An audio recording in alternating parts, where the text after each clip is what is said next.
Hey guys, this is Brad. Just wanted to take a minute to thank you, the listener, for listening and proving you have a growth mindset. Our mission is to curate information from the top influencers around the world. We provide you with real, actionable steps on how to improve in any and every area of your life. Whether you're an entrepreneur, C-suite executive, or just starting your journey of self-development, professional development is all about growth. And you know, if you're not growing, you're dying. If you enjoy this content, please help us by liking, sharing, and subscribing. Here we go.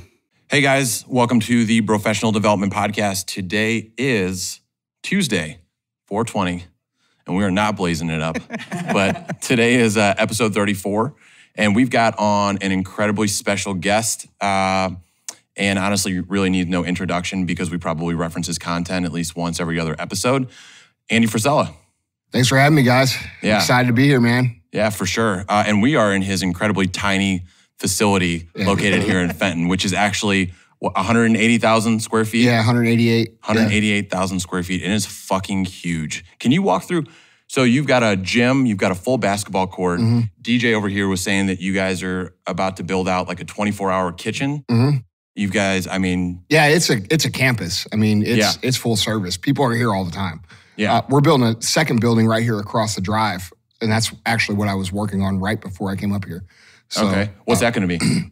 That'll be all distribution. Yep. So it'll be all warehouse, and then this building will be built out to be completely offices. So the whole building will be offices. Right now, it's about half and half, and then when we move, this will be built out to office. Yep. And then that building will be distribution. Yeah, a lot of changes. Every time we listen, it's like you guys build out something, then you got to tear something down and rebuild it because you're getting even bigger. Yeah, we're growing pretty fast. I mean, we last year we added close to 200 employees during the COVID lockdowns. So I mean, things are going really, really well. It's just a matter of scaling at the proper rate. You know. Yeah. You don't want to get out over your skis. Yeah, that's incredible. So again, we appreciate you coming on. So again, like we were talking about. Even though you probably know all about our podcast and you've listened to all the episodes. Everything. Just so you know, we're... I got my notes right here. Yeah. So you know what I'm going to say, what our mantra is and all that? Yeah. Right. So our mantra is, if you're not growing, you're dying. We are huge into professional development and growing ourselves. A lot of our listeners are actually people that are just starting their self-development journey. So I think the first question we would have is, how did you get started on your professional development journey? And is there any books or podcasts or audio tapes that you would point to? Yeah, for sure. Dude, my mom gave me a Tony Robbins CD set when I was like 16 or 17 years old.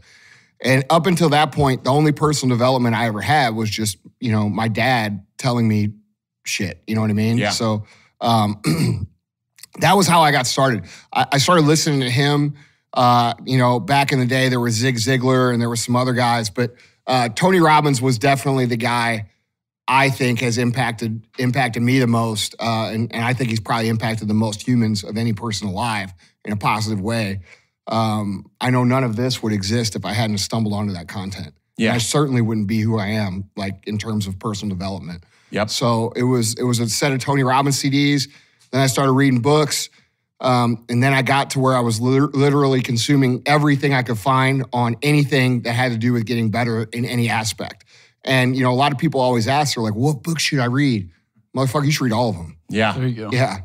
Like, you ain't going to get it from one book. You know what I mean? You got to be a student of the game. Yeah, it's funny. And you say you when you started, it just kind of triggered something and you devoured it. We all talk about how, like, in college, well, at least I know personally for myself, I was a shit student. Yeah, me too. Right? But when I got out of college and I started reading a book that I could directly apply to my career, I was like, oh, like I can see that this is going to actually do something. And then we all, and same with everybody here, we all just kind of caught the itch and now we're just obsessed with it. Yeah, it's interesting how traditional schooling will make you feel stupid. Yeah. If you're not, you know what I'm saying? Like, so many people out there have ruined their lives because some fucking teacher has told them that they're not good, or they're not good enough, or they're not smart enough.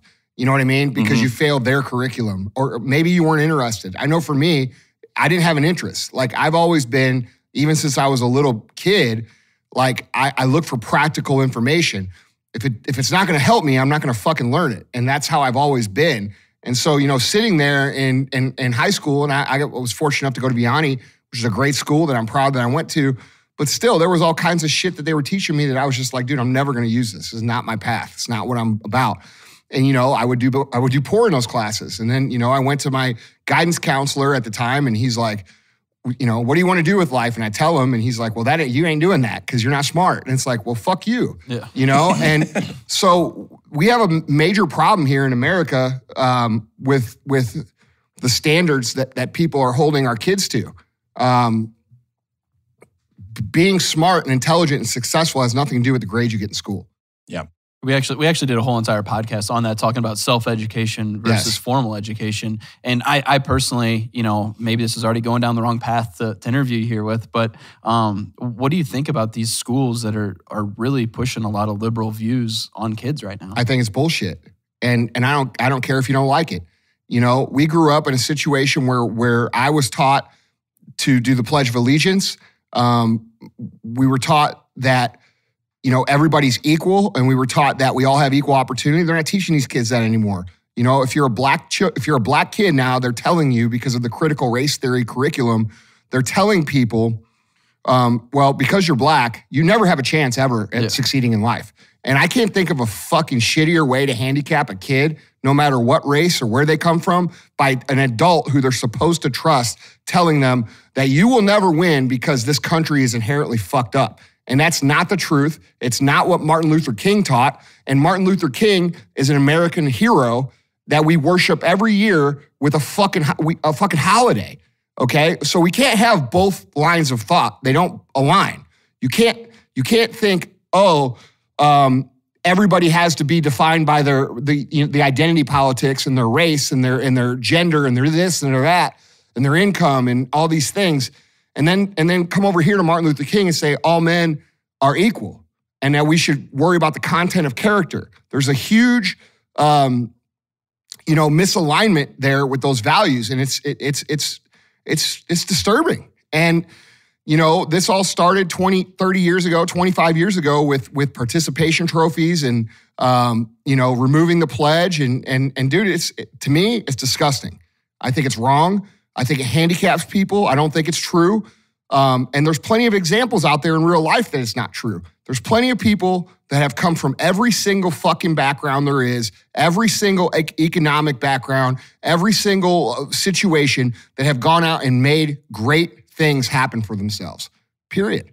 Yeah, I totally agree. Yeah. And what do you think about the fact of these people, they're told, you don't have a fucking chance in life, but there is that 1% of that group that says, no, fuck you. Yeah. Like, I'm going to go do what it needs to do to be successful. Well, that's why I say what I say. I get a lot of backlash because it's not the popular thing to say right now. But the truth of the matter is, if one kid hears what I say about that and thinks, yeah, fuck these people, and goes out and does it, then I'll take all the heat for that. Yeah. I don't give a shit. Like, I'm tired of this bullshit. And I think most people are. And the truth of it is, most people are so fucking scared to speak up that they perpetuate this, right? Like, look at what's happening. Let's just be quiet and we'll let them do their thing and I'll do my thing. Yeah, that works. You're going to be okay. But that's not your obligation to the rest of the country. We have to start speaking up against what's fucking wrong, or those people who represent what's wrong are going to fucking take everything from everybody. And I think you're already starting to see that in Canada. I mean, just Absolutely. last week. What do you think about that situation? I think they're fucked, and I think they're getting what they deserve. You keep voting for this shit, this is what the fuck happens. So you guys can figure it out on your fucking own. So going... What? I love it. It's the truth. Yeah, it's the fucking truth. I saw a video last night of these, I was in Canada last year and we were with my driver, and he's like, oh yeah, man, it's super liberal up here. It's so this, it's so that, we don't really care about guns. We can't have guns, and everybody just kind of does. And I'm like, and I'm thinking about this motherfucker right now. Like, I'm like, I wonder if he's still thinks all that shit. Yeah, exactly. You know what I'm saying? Like, dude, you guys did this to yourself by being uninformed, not standing for yourselves, letting the squeaky wheels get their way. And now you're surprised. You're surprised that this tyranny is just being, the vice of tyranny is being wound tighter and tighter and tighter and tighter. And you know what? I don't know what they're going to do, because they don't have any recourse. Yeah. So what are they going to do? They're going to have to rely on another country. If there is another country that will even, because dude, we're in deep Not shit us right too. now, right? That's what I'm saying. yeah. So, it sucks. If I was you guys, this is why I say the shit I say, because this is what'll happen here if we keep fucking letting everybody pout and cry and scream their way to, whatever they want. Because that's what we're seeing, dude. What we're seeing here is the generation of participation trophies throwing a fucking temper tantrum to get their way on a world scale. And like, dude, you all out there who are listening to this shit and you guys, oh, well, it's okay. I don't want to rock the boat. Well, they're going to rock your motherfucking boat. So you better get ready to stand the fuck up. Yeah. And going back to it, you say like the squeaky wheel gets the grease kind of. And that's a mentality, right? It's like you look at it, it's like you can either sit there and bitch until you get something, or you can go out and you can work for it. And even if you have been wronged or someone has fucked you over or you didn't come up with something where you can make something out of yourself, which everybody obviously can, it's a mentality, right? So I think you even have a quote that you say, make your scars your strengths. Yeah. And I was listening to a pod that you were on, and you said that getting stabbed in the face turned out to be one of the greatest things that ever happened to you. Mm-hmm. So can you explain how 150 stitches and almost bleeding the fuck out was one of the greatest things that ever happened to you? Yeah, man. It taught me a whole lot about myself. The thing is, the whole key to life, dude, is alchemy. There's a book called The Alchemist, okay? You have to be able to take your hardships and turn them into fucking foundations that you can build upon. And when someone stabs you in the fucking face like they did me, and you have these scars on your face and your fucking face is deformed, and you have nerve damage, you can't smile, shit like that, you can't hide it from the world. It kind of forces you to deal with it, right? Like we can hide certain things like internal pains, we can hide injustices, we can hide our internal feelings. But when your face is swollen up the size of a fucking grapefruit, it's kind of hard to hide it. You know what I'm saying? So it forced me to figure it out. And so, at first, I reacted like any normal human would react to a tragedy. I went through a long grieving process of super dark depression and suicidal thoughts and just terrible, terrible, terrible time in my life for about 2 years. My face was swollen up this big for over a year, dude. So, it taught me a lot. And what happened was, really what happened, the best thing that happened, there was a single moment in interaction that really changed my whole life. I was walking through Price Cutter grocery store, and I was pushing my cart. And dude, when your face is deformed, or you have a deformity of any kind, people do one of two things. And if you're healthy and you don't have any disabilities and you look normal, you're not going to understand this, but you might, because you might find yourself guilty of it. But what happens is, people do one of two things, bro. They either look at the ground and they won't make eye contact with you and they won't look at you at all. They act like you're not there. Even when they're checking you out at the grocery store, they look down, they do everything they can to not look at you because you're weird looking and they don't want to feel awkward. It's not that they're being mean. It's like they don't, you know what I'm saying? They don't know what to do. I feel like it's rude. Yeah, right. Exactly. Like they're staring. And the other thing they do is they look right at you and they say, bro, what the fuck happened to your face? And a lot of people did that, right? And I actually preferred that. But it wears on you, dude. And at the height or the depth of when I was feeling all that dark stuff, I was at a Price Cutter grocery store and I was pushing the grocery cart down the aisle, and I came to the end of the aisle and I hit another woman's cart. Well, I didn't know it was a woman. I couldn't tell because she had no face, okay? I hit the cart, I looked at her, and her face had been completely burnt off to where there was like nostril holes, but no face. And she was wearing like a little, like one of those bucket hats, and I hit her cart, I looked at her, I kind of like got startled because I was like, I didn't expect to see her, just like a lot of people probably didn't expect to see my shit. Right. And she goes, dude, what happened to your fucking face? Yeah. And dude, honestly, like instantly she knew and I knew and we connected like instantly, dude. And we had this like maybe 10, 15 minute conversation, and she had been in a plane crash and she lost her family in that plane, a small plane crash, and had lost her whole family in that plane crash, lost her leg, was burned literally 90% of her body. And just having the conversation with her, it made me feel like such a fucking weak bitch because I'm sitting here feeling so sorry for myself because I got a couple fucking scrapes on my face. Yeah. And here this woman lost fucking everything. You know what I'm saying? And she's smiling and having a good time and giving me words of encouragement. Yeah. And I walked out of that grocery store a changed dude. And it still took me a while to figure out what was good about this. But I found it right away. And I can tell you what it was. There's been all kinds of things that are good, but this is the main thing that was good from that. Dude, people remember me, okay? So Chris and I were trying to build supplement superstores. We only had one store. We didn't have any money. You know, we weren't a big deal. No one gave a fuck. And so we would go to these trade shows and we would talk to people and, you know, then we would call them on Monday or Tuesday or the next week. They wouldn't remember us. But after I got stabbed, they always remember because I would call them up and I'd be like, hey guys, it's Andy from Supplement Superstores, blah, blah, blah, blah, blah. And they'd be like, oh man, you know, we met a lot. I said, dude, you remember me. I have the fucking scars on my face.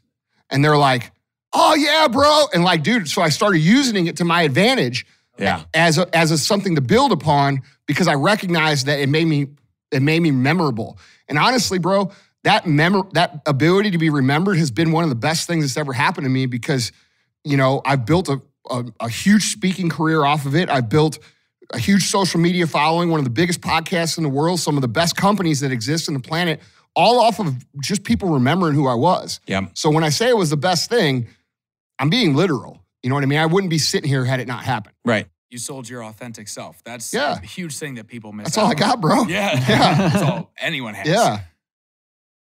So I think, I know one of the topics, just to shift gears for a second, we wanted to talk about was 75 Hard. Yeah. And I think Bobby, I mean, we all got a couple questions on that, but Bobby has specifically, because I think it affected him probably the most out of this group. Yeah, so Andy, back in June of last year, I actually hit a rock bottom and I stopped drinking.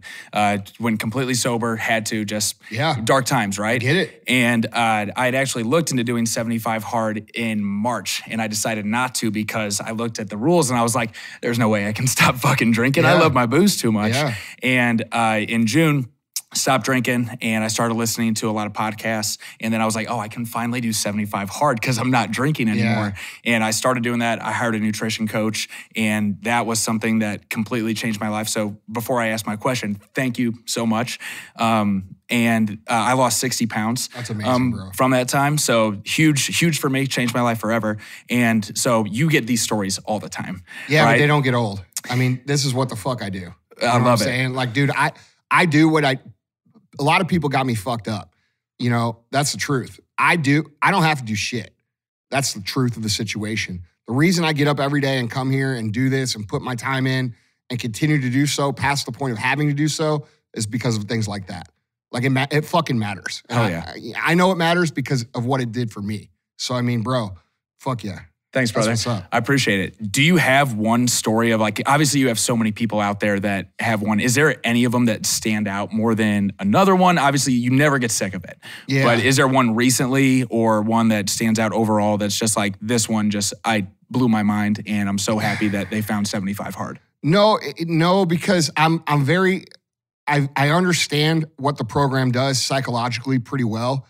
So I'm not surprised when people tell me what they got off of it, right? Right.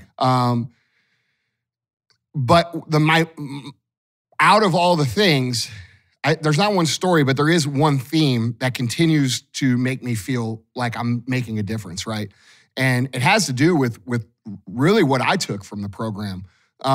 You know, for years and years and years, I struggle with my weight. I'm genetically a fat person. And I have terrible habits, bro. I like to party. I like to eat. I'm from St. Louis, just like all you guys listening probably are. You know, dude, we got great food here. We're a drinking town. Yep. It's fun. So I never had control over those things, right? Like if this was a beer or fucking toaster raviolis or whatever, like, bro, I'm eating it. You know what I'm saying? And it wasn't me making the decision. It was this making the decision for me. So I was totally out of control. And what it taught me was how to have control over the external factors in my life that I can control. You know, and there's parts of the program, as you know, that are meant for you to learn how to deal with circumstances that are not ideal, which is like why you have to do cardio when it's snowing out, like I did earlier, right? So the main thing that I love about the 75 Hard program, I mean, dude, we've had so many people, like you lost 60 pounds. We've had 10,000 people lose weight, right? at that level. I mean, it's awesome, but that's not what it is. Right. What I'm proud of is the ability for these people to start believing in themselves enough to control these types of external factors. Where like, dude, I choose when I indulge. Right. 100%. Like I choose if I want to have a beer. I choose if I want to cheat on my diet. I choose if I want to go out to eat or whatever. And if I don't, it doesn't eat me up. It's an easy decision, yes or no. And having that power and that discipline in your life is so powerful in every single area. And when I hear that from people, when it's like, bro, you don't understand. I'm like, no, I do understand. Like now you're able to choose here and you're able to make decisions in your relationship, in your business, in your career, in your diet, in your fitness. You're able to make those decisions clearly and confidently. And what that does is that builds someone's self-esteem. It builds their grit. It builds their fortitude. It builds all the qualities that make up their mental toughness. And guys, I'm telling you right now, that's the superpower, man. Like you can go out and buy every course and you can try to get coached by every good coach. And there's a lot of them out there and you could do all these things. But until you cultivate the strength that is the discipline and the mental toughness on your own, none of that shit that you learn will ever work because you won't be able to adhere to it. And that's what I get. That's what gives me the most pride when people say, dude, when they tell me this, I get that they did the program and they got what they should have got out of it. Yeah. You know what I mean? Yeah. And in the programs, I can't talk from experience because I haven't done it, but the program seems like the ultimate test for discipline. Yeah. And you've got a pretty interesting take, and you've touched on it there for a second, on the correlation between your level of discipline and your level of happiness. Can you talk to that for a second? Yeah, for sure, man. There's 3 key components so I believe that people look at happiness all wrong. You know, you ask someone, are you happy? And what are they going to say? They always say the same fucking thing. It's pretty good, but things could be better. And it's like, bro, that's not what the fuck I asked you. Living the dream. You're fucking happy, and that's not an answer. So that never made sense to me because I never met someone who was like, yeah, I'm fucking super happy, bro. Like I never met someone like that. So you haven't met Bobby. Weird. That's right. Yeah, that's kind of me. If I did, I'm like, bro, what's this dude doing? Yeah, what the fuck, man? Not give me drugs some. anymore. That's like the guy sliding in DJ's DMs, man. Oh yeah, he gets a lot of those. We found out. What's that vibe he's putting off? It is that vibe. It's that big sexy vibe. So, dude, dude. So what was the question? So it was the correlation between discipline so there's and 3 happiness. components to happiness, what I discovered, man. And really, dude, happiness is on a day-by-day basis, okay? You're going to have good days. You're going to have bad days. You're going to have days where you're like, fuck, that was a great day. And you're going to have days you're going to be like, fuck, that sucked. But that's not happiness, man. Happiness comes from 3 components. 1, discipline. Okay, you're keeping your obligations you make to yourself. Now, I'm not saying you have to go out and do all this crazy shit and run marathons and, I'm not saying that. What I am saying though is you have to live to your standard. What you say needs to happen, you need to do, okay? That's the first thing. Because if you don't do that, you won't believe in yourself. You won't have confidence. Confidence is a huge, huge component of being happy. Secondly, you got to have purpose, okay? You've got to have a mission. What's your mission? A lot of people don't believe in that. They don't understand, well, my mission is to provide for my family. No, it's got to be more than that. It's got to be something you're contributing to. It's got to be something bigger than you and bigger than your paycheck. Okay, what's your mission? My mission is to change motherfuckers' lives for real. And I do that very well. So that contributes to my happiness. So I have discipline, I have purpose. Now the third thing is gratitude. So you have to have gratitude, bro, because gratitude saves, all right? For those of you down, you said you were in a dark spot, if you're listening right now and you're in a dark, deep fucking hole and you're like, nobody gets me, nobody this, nobody that, do me a favor. Stop for 1 second and think about all the shit that is actually good in your life. And if you can't think of those things, think of how much worse it could fucking be. It could be way worse, way, way worse. And most of us are being little bitches when we start talking about, how bad things really are. They really aren't that bad. It's a product of our own lack of discipline, okay? So these things are related. So when you have discipline and then you have purpose and then you have the ability to practice gratitude on a daily basis, bro, you're going to feel good. You're going to feel good. Yeah. And that creates a feeling of happiness. And that's it, man. You know, I think a lot of people look at it the wrong way. They see it as like on a life scale.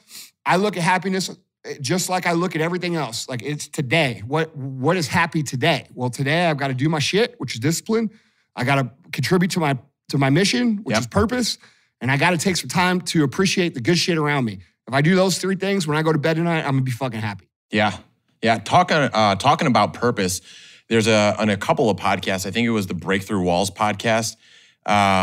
You had talked about, and I know you talked about it on Ben Newman's podcast, who we're having on in a couple of weeks. He's a stud. He's the man, yeah, for sure. So you had talked about how you went back to the one supplement superstore with Chris, and you were just like, I don't think, because you were thinking about other career paths. Yeah. And then you went back to him and you were like, hey, we might not be the successful business guys. Yeah. But it's pretty fucking cool that I had a guy come in here say he lost all this weight. And your mindset, you said that day, kind of shifted. Yes, sir. From profit to people and purpose. Yeah, it shifted. It shifted from withdrawals to deposits. Okay. So when you make deposits, you're going to get withdrawals. And I am talking about money. Okay. But I'm not talking about making deposits of money. I'm talking about making deposits into other people. All right. So what happened in that scenario was we were 10 years in. We weren't making any money. The most money that I had ever made in a month at supplement superstores 10 years in was $700 in a month. So think about that. My first 3 years, I didn't get paid. My next 7 years, I made $695 a month for 7 years fucking straight. I worked other jobs. Chris worked other jobs. That's how we kept the shit going. Okay. 10 years in, everybody's telling us, hey, when are you going to get a real fucking job? Blah, blah, blah. It's not happening yet. It's not happening for us. And we can't figure out why. And so we started looking at all these other career paths. And like we went to Sears carpet cleaning franchise. Like, dude, there was all kinds of shit that we were almost dead. And we almost closed the store and all the stores at that time. And I came to the realization, like, I just kind of like, it was almost through like I gave up. Like like almost like, well, fuck, dude, we're not ever going to be these guys that we want to be, so what are we going to do? And we had to have a real talk. And the talk that we had was basically what you said. It was, well, man, we don't make any money at this, but there's nowhere else that I think we could get the satisfaction that we get off of seeing someone come in, helping them, spending an hour with them or 2 hours, whatever it takes.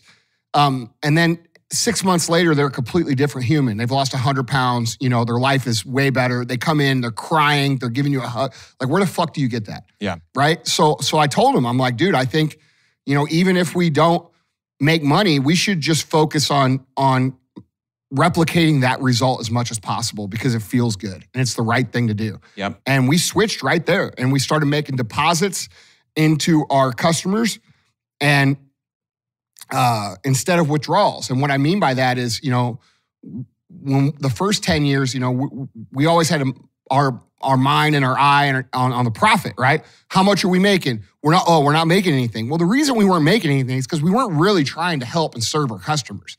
And once we started to truly help and serve our customers, that's when things change. And the next 5 years, some of you guys listening might remember, but that was like the worst economy ever in 2008 to retail was going to shit. Yeah, fuck yeah, it's getting hammered. And we grew 100% every year for 5 years straight. So that was like a huge moment for us. Mm-hmm. And for those of you guys who are out there in business in any regard, pay attention to that because I'm telling you right now, I coach literally thousands of entrepreneurs, and the ones that understand what I just said and put it into practice win, and the ones that don't keep spinning their wheels. Yeah. It's a huge thing. So how? Like how was there, I guess, because we're all business owners in our own sense right now, and I want to have this like purpose and like passion and why behind it, which I do because I'm in recruiting, so I help small businesses grow and I help people find better jobs, right? But I still, at the end of the day, I'm like looking at the scorecard of like how much money I'm making, and I still feel like I'm more focused on that. So this is kind of a selfish question, but like, how would you suggest to anybody to shift that mindset from dollar bills to truly having a purpose of helping your customers? I would not look at your bank. Yeah. I would forget about your bank, and I would I would take out a piece of paper and I would make a list of all the things that you could possibly do to ensure your customer's success, meaning the people that you recruit. Yep. How can you not only recruit better, how can you follow up when you've placed them? How do you maintain a relationship with them? Yep. How do you make sure they're getting what they need? Like, take it so far above and beyond what their expectations are that every time the conversation comes up of who should, be recruiting or who's the best, whatever it is you do, all of you guys, that your name comes up. It's about owning that conversation. Yeah. So my goal is when the conversation of losing weight or getting in shape or creating, personal development growth or this or that, when that conversation comes up, if my name's not in it, I fucking failed. Yeah. Right. And that's how I look at it. Yeah. You want to be the go-to fucking that's guy it. every time. Yeah. Fuck yeah. And well, go ahead. So obviously you've came from there. You have this amazing facility. You're worth tons of money. What's the legacy that you want to leave behind? Because, a guy like Elon Musk, like that motherfucker wants to go to Mars. Gary Vee wants to buy the jets. What's Andy Frisella's? I don't have a legacy in mind like that. Like my legacy, I was actually just talking about this with one of my friends last night. I don't look at it like that. Like I literally look at it on a day-by-day basis. And whatever it ends up being is what it's going to end up being. A material goal for me is like, I'd like to own the fucking Cardinals one day. There we go. Yeah. So, that's something I would like to do. And if I did, it would be fucking awesome. We'd have a great time every game. I promise you that. Fuck yeah. Yeah. Do you say we as in just like us five in the box seats? No, Okay. I'm talking to, listen, we need you. Can you people, write that down? Everybody in St. Louis, get your protest signs up and let's go, but dude, I promise you, if I own the Cardinals, it's going to be fucking fun. That's my promise. All right. But that's that was something I like to do. But my life's not going to be a failure if it never happens. Yeah. Just take Rob Manfred's job, man. You can make baseball fun again. Hey, dude, I make everything fun. so like the thing, I think dude, look, man,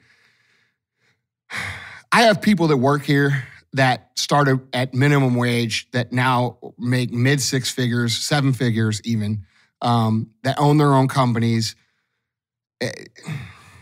That's doing it to me. You know what I'm saying? Like taking people who are raw clay and fucking helping them develop skills and it's not always fun, dude. You know what I'm saying? Like I got to hurt some feelings a lot of times, but the people that take it and the people that grow end up winning. And dude, that feels good. In my business, we talk a lot about changing someone's family tree. Yeah. Thinking about just a trickle down effect, being able to change someone's life for literally ever. And bro, I'm never gonna I don't look at it like, oh well, like dude, it's not about me. It's about what the deposits I'm making. You know what I'm saying? And like whatever the legacy ends up being, it'll end up being, but I don't overly think about it. But the goal is Cardinals. Yeah, for sure. Season tickets? Yeah, I got you. So obviously you're used to winning. Okay. So I used to drive race cars all over the country, go to New Zealand. And every time I'd win a race, I'd say, fuck, dude, winning is better than sex. It's better than anything. And I had that in my notes. And what was it wrote down is like, it's because sex is always there, but winning's not. You and said like, you got to work to win. Is what you said. Yeah, like you have to work to win, but you can always find Well, you sex. can win at sex too, bro. Oh, dude, believe me, every time I give her a high five afterwards. It's all good. Let's cut the track. I can give my boy a lesson here. There's definitely a scorecard in sex. Yeah. No, but we high five every I feel night. what you're saying. I feel what you're saying, bro, because like I do feel like winning, and there's a nuance to that too, because if you're a super high achiever, like I fucking expect to win. Like people are always like, DJ hears this because he's with me every day. But people are like, man, did you ever expect this to be yeah, motherfucker, how the fuck did I got here? Like, yes, I expect to win. And it's not a hope. It's not a It's just not a hope. I expect it. And I think that that's a good thing for anybody to do that wants to become successful. Now, in the beginning, when you first start expecting to win, guess what's going to happen? Get your dick stomped. That's right. You're going to fucking lose.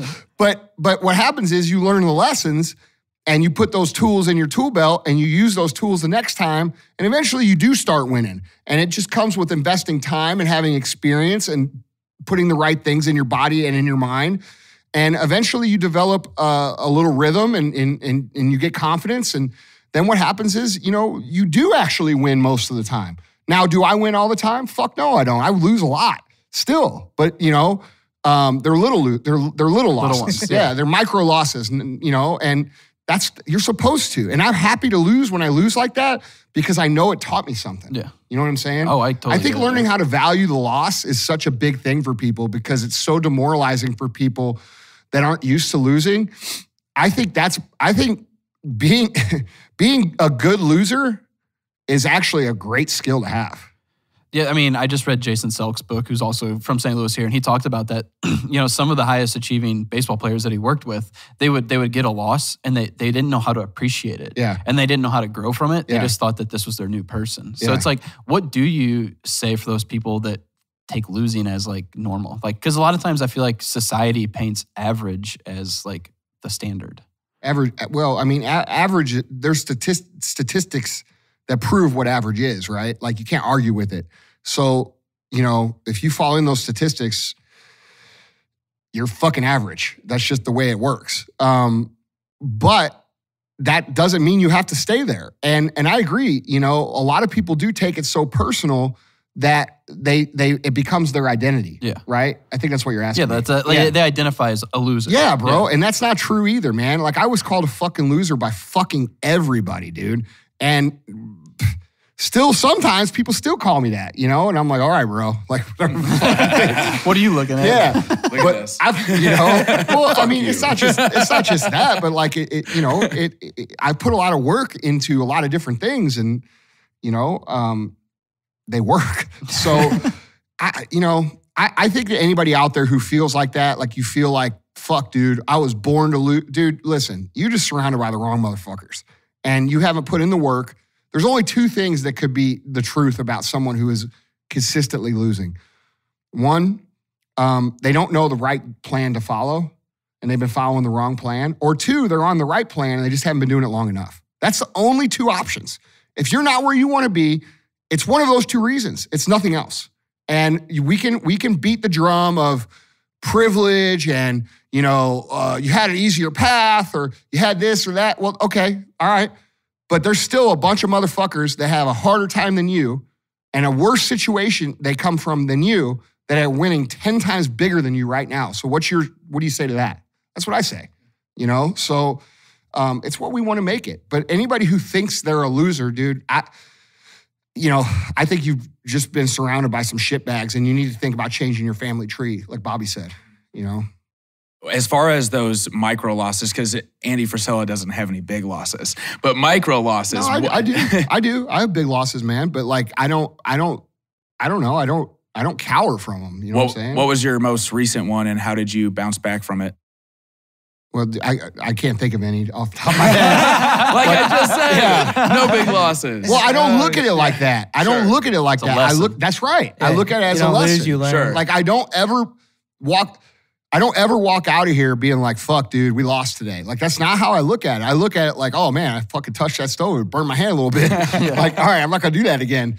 And that's how I see it. So, if it's just a perspective difference, and I think anybody who's having a hard time, because dude, the first 5-10 years of your business, now, if you're just starting out now, you're very fortunate to have the tools that you have. Like you've got all these great content tools, all the social platforms, podcasting.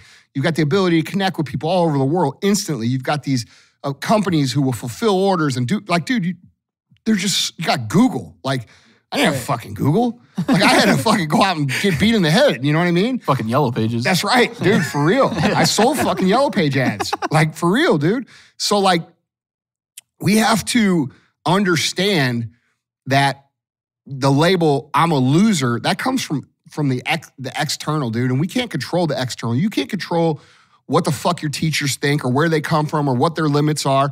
And I use teachers because I think young people who, I think, you know, that was when I was told like, dude, I wasn't going to do shit, like it fucking stung. And I responded the right way, but not everybody does, right? Like I responded with, hey man, fuck you. All right, we'll fucking see. And you know what? That's the truth. Yep. I fucking told you. That's that. Gotta do the Dave Portnoy thing. Yeah. Send him a bottle of champagne. Dude, I love Portnoy. Yeah. I love Portnoy for that because it's fucking same way I think. Yeah. I mean, Dan, you've got the exact same mentality. Like you were talking about that a little bit. Yeah, I mean, you know, you always tell the story about the counselor who told you, hey, cream of the crop, right? Yeah, You're yeah. like, fuck you, dude. So, Oh, so you guys really do listen to my shit. Fuck you. All right. Yeah, so, you know, that's my thing is like I'm trying to figure out my why to a degree. And it always comes back to like, I want to prove a bunch of motherfuckers wrong. Basically. There's nothing wrong with that. You know, because it's always been like, hey, you need to go get a job from even family, like people you love, you know? And then when things start getting better, then they throw shade on that. And it's, and you still get those people though that. So I feel that's called the dark side, right? Like everybody's got the dark side. The dark side is all the negativity. It's all the negative shit you believe about yourself or think about yourself. And you have to be able to pull energy from that.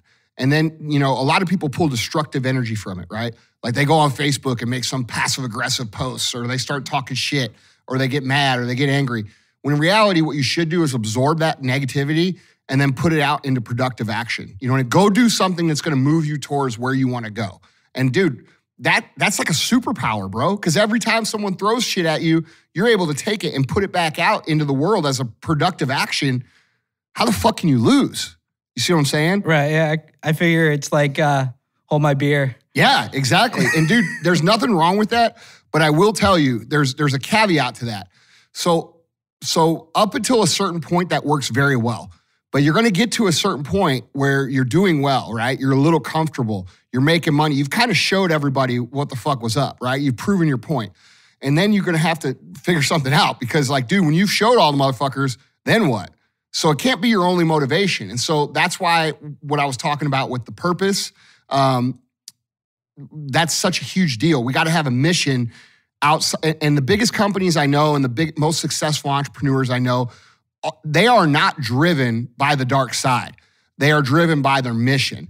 So while I think the dark side is a great place to start, eventually you need to transition that into the mission. Does that make sense? Yeah, for sure. Otherwise, you're going to run out of energy because what will happen is, you know, because what happens is you get to a point where you've kind of showed everybody, and then they still say shit, and you're like, yeah, okay, bro, fuck you. Like you don't care anymore. Yeah, that's no energy. Yeah, like I'm okay. Like it's so obvious. It's so obvious that you're full of shit that it like makes you laugh. Right. So when that starts happening, then you have to you're you know. So I used to be like, oh yeah, dude, dark side, that's the way it's at, blah blah blah. But the truth is, since I've put out that content, which was probably 4 or 5 years ago, I've learned that as well. You know, I've learned, and I've had good people in my life. Like I have Ed Milet as one of my best friends, who's a very successful man. I have a number of, you know, household names, successful entrepreneurs that I can talk to that are much further down the road than me. And so they've helped me identify that in myself. And dude, it's made me have, you know, more inner peace. I'm happier. I'm not as angry. I'm not as mean. And, you know, I'm actually doing much better in business because I'm focusing on the mission instead of just like proving people wrong. But that proving people wrong shit can get you a real fucking far. It's just not going to take you all the way. Right. You know what I mean? Yeah. You talked about mentors with like Ed Milet, and I figured that's probably got to be like your number one guy at the moment. Yeah, it works both ways. You know, we mentor each other because you got to remember, dude, like he's 10 years older than me. So for him to connect with the youth, it's different, right? There's new ways, new trends, new technology. So I help him with that. He helps me grow the fuck up and be a man. Yeah. You know what I'm saying? Now, who was your first mentor though? That really, my dad. Your dad. Yeah. I find that super cool because it's the same way for me. Yeah. So.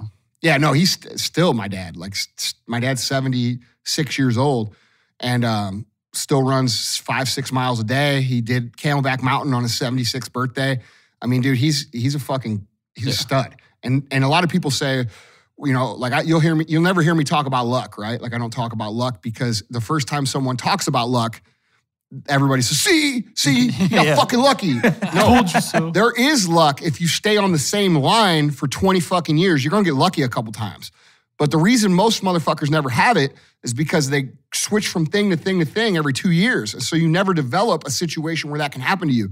But when it comes to, like your parents, you kind of get what the fuck you get. Yeah. I hit the lottery with that. You know what I'm saying? Yeah. So I was able to learn a ton. My dad never financially supported our companies, but it was super helpful to have someone who knew some things about business in my ear, even though I didn't listen most of the time. Like most of the time he would tell me shit and I wouldn't do it.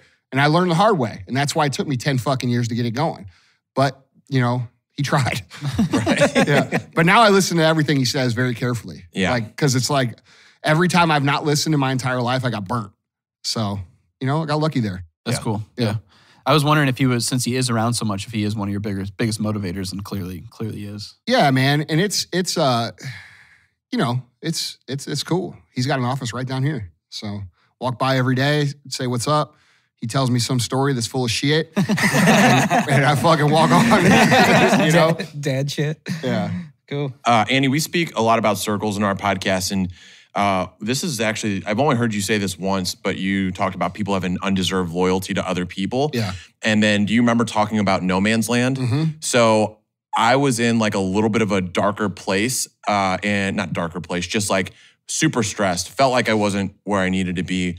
And it was just a downtime, and I was listening to that podcast, and it was just no man's land is essentially, and you'll explain this more, but you're in one circle and you feel like you're starting to shed that circle a little bit, but you're not at the level of the circle that you want to be. Right. So you feel super lonely. Yeah. You feel like, what the fuck am I doing? It's a lot of second guessing For of sure. yourself. So one, kind of two-part question. Can you explain that a little bit better to people? And then two, what was the most difficult no man's land experience that you've had in 20 plus years of entrepreneurship? Okay.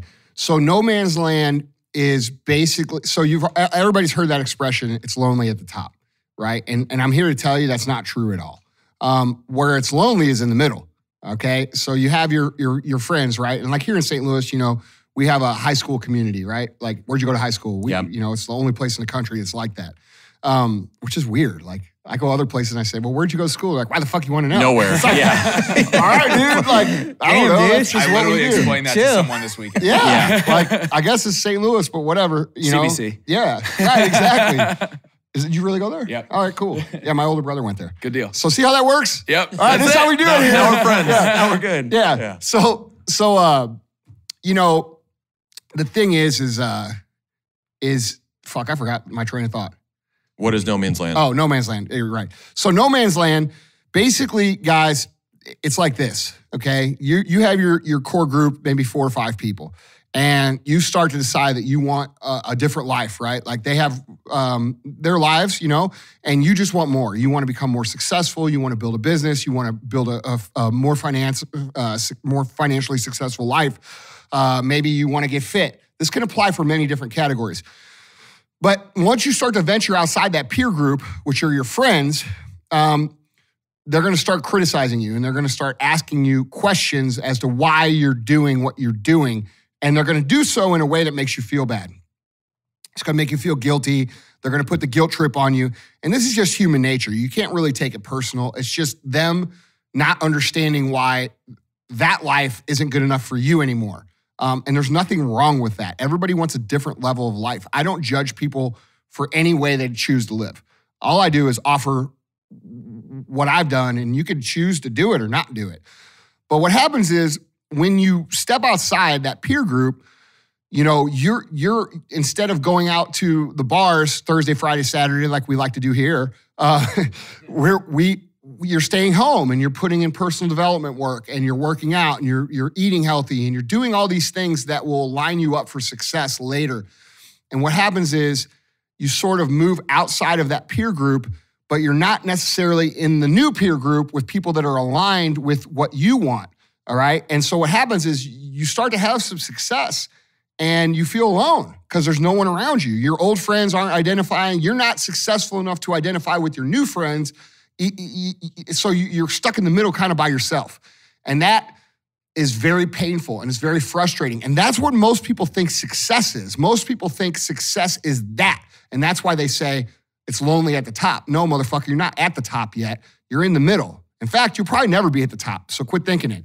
So then what happens is you continue to move on your path and you start to meet new people who are aligned with your goals, and they're not busting your balls for staying home and learning or working, 18 hours a day for weeks and weeks and weeks and weeks on end, because that's what they're doing too. And instead of them criticizing you, they're now offering a hand to say, hey, here's what I can help you with. Here's what I can help you with, and you start to develop these new friendships that are actually far more rewarding and more fun to be a part of because the commonalities in what your goals are.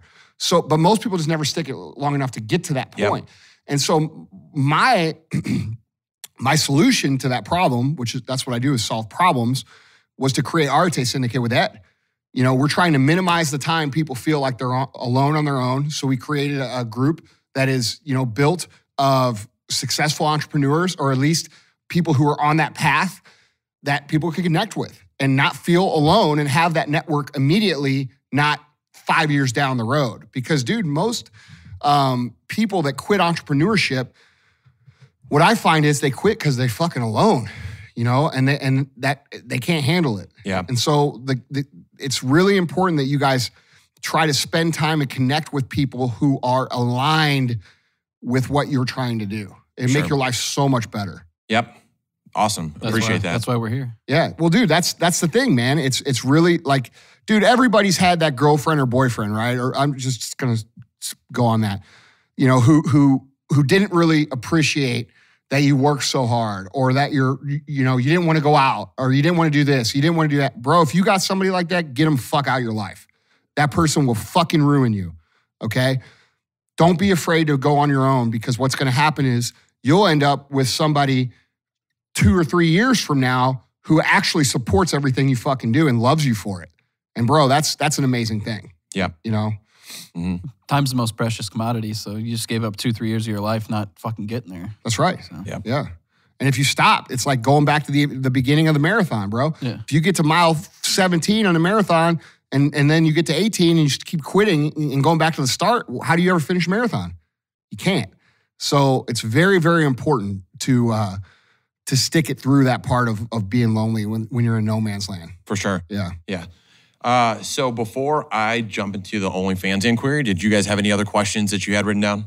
You got a question, Brad? I got something. So when I did 75 hard as well with Bobby. Yeah. We actually all tried to do it. Dan bitched out on day 2 or 3, I think. It's hard, man. He went to Vegas. Yeah.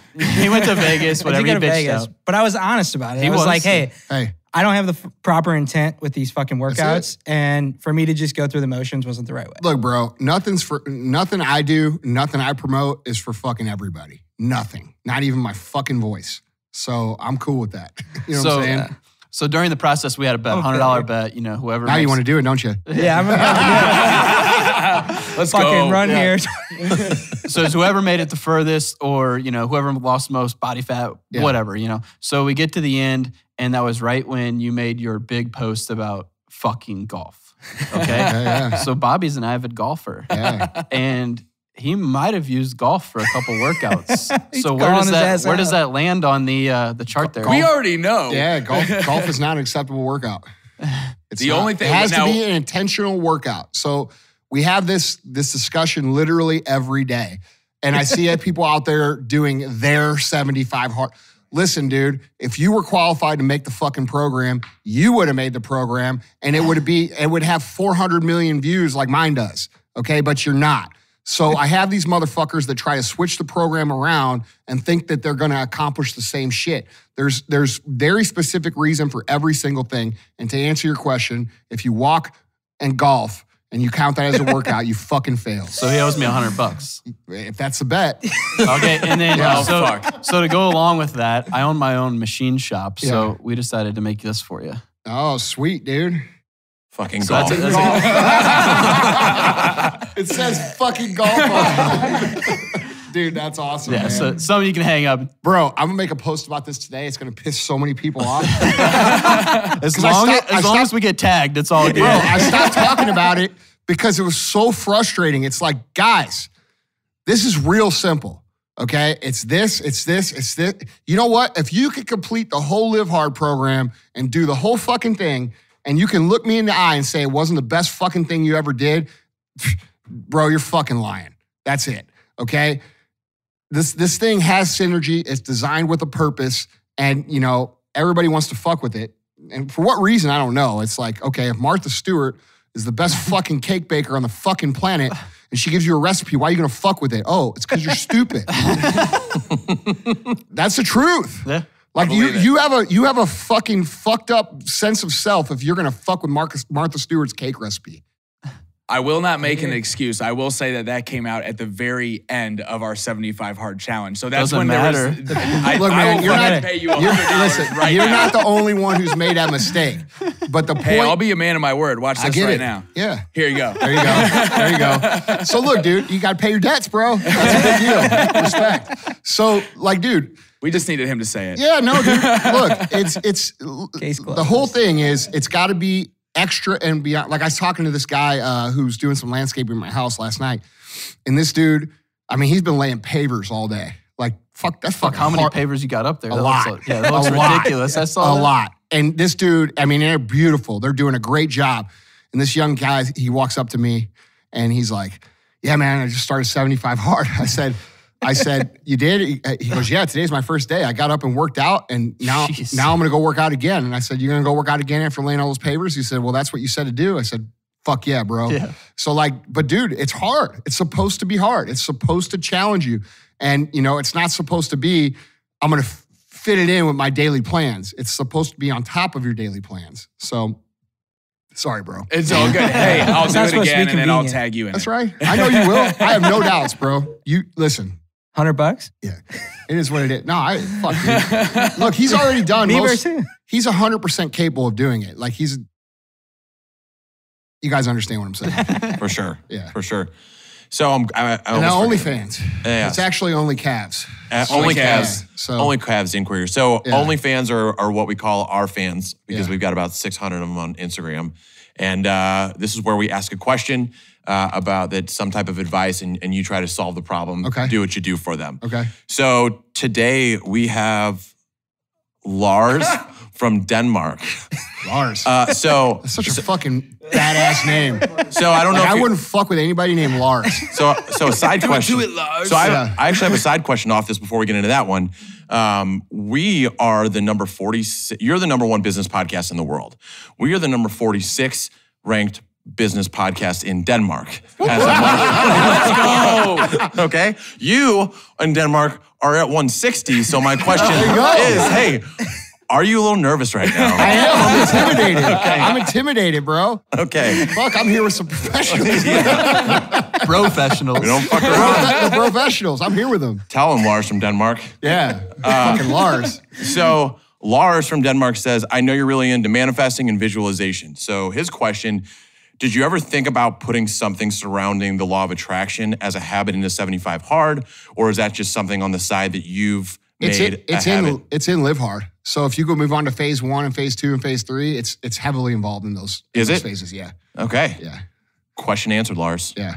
All So right. let's find another question. That Okay. one sucked. Cool. Let me pull up Instagram. Lars, your questions suck. Read my shit, bro. I I got wanna a quick know- question Okay, on go ahead. 75 Hard. So we read the book, The One Thing, Yeah. and 66 days to form a habit. Mhm. Is that any relation to why you chose 75 days? No. Why'd you choose 75 days? Because well, there's a bunch of reasons, but the main reason was I had a $250,000 bet with my Arate group that I would get under 10% body fat in 75 days. And that was basically the main, I'm like, fuck this. I'll just go the whole time. And I did. So that was kind of how I came up with it.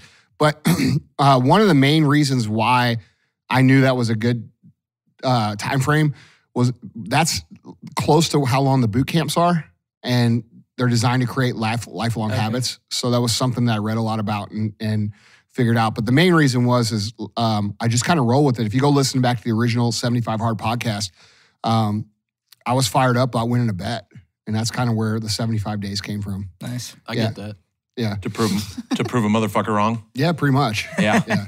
Nice. So EJ Foreman, who's been a longtime listener, wants to know about your thoughts on how you shape the company culture at First Form, and just like to kind of piggyback off that, supplement superstores, like those guys there are my dudes. Like every time I fucking go in there, I get a handwritten note from them. I get a t-shirt. I get the, hey, if you haven't tried this out, try this flavor. Like, and when I go into like a GNC or Vitamin World, it's some person that looks like they've never lifted weights and they're eating Firehouse subs and French fries. Yeah. So, but that's the culture instilled in Supplement Superstore and First Form. So how, I guess his question was, how did you shape that company culture to where it is now and you've got hundreds of employees? Well, in the beginning, it was real hard, right? Like you get a lot of resistance, and most people never put culture into play or core values into play because they know that there's certain people in their system that are producing revenue that are going to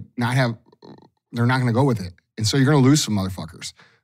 But the reality is you have to have a set of core values that you live by, hire by and fire by and correct by, meaning that when you make a correction or someone violates, does something wrong inside the company, it's going to be a violation of those values, not a violation of their technical job, right? Yeah. So like if someone makes a mistake, they don't get fucking fired here. But if someone violates the core value by making the mistake, they do get fired here. And they get rewarded here for the same thing. So basically, understanding that you have to have core values and understanding how to communicate within those core values is what's going to shape the culture. And this, dude, I could talk for literally a week straight on how to do this.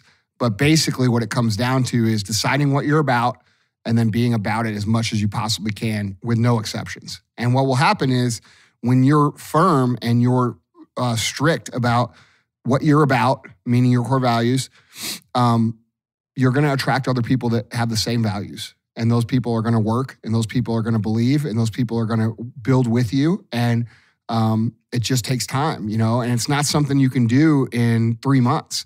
It's a commitment you have to make for the lifetime of you being in business. Yep.